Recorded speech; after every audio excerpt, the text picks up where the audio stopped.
Շնորհակալություն,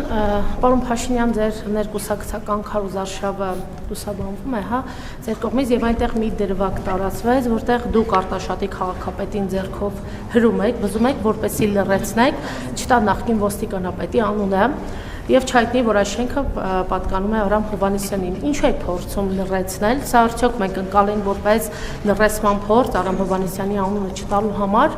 Եվ արդյոք պետք է ենթադրենք, կարծենք, որ նախկինների թալանի մասին խոսող ձեր իշխանությունը փորձում է օրինակ ենթադրաբար Արամ Հովհաննիսյանի թալանը թաքցնել։ Եվ մեկ անձնական բնույթի հարցը, պարոն Փաշինյան, դուք մկրտված եք, եթե ապա կարող եք ասել, որ եկեղեցում որքան անեց մկրտվել։ Շնորհակալություն։ Այո, ես մկրտված եմ, ես Սուրբ Սարգիս եկեղեցում եմ մկրտվել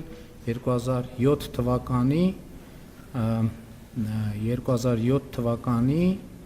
ենթադրում եմ հուլիսի 25-ի կողմերը Շուշանի ծնվելուց որոշ ժամանակ անց երեխաների հետ միասին եւ Տեր Կորյուն քահանան այնց մկրտել, որը կինոհայրենիքի մեր Բաքվում էր ապրում, ցավոք մահացավ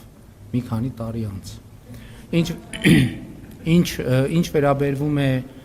իմ այդ ռեակցիային, դա ռեակցիա է ուղղակի եւ Արամ Հովհաննիսյանը պաշտոնյա չի եւ պետք է նաեւ պաշտոնյաներին երբեմն թողել հանգիստ իրանք նախկին պաշտոնյաներին իրանք իրանք կյանքով ապրեն, առավել եւս որ այդ շենքը կառուցվել է 15, չգիտեմ 20 տարի առաջ, երբ որ Արամ Հովհաննիսյանը չգիտեմ որտեղ աշխատելիս եղել։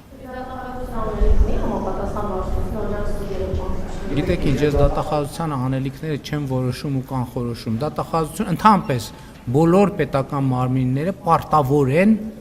իրենց անելիքը անել։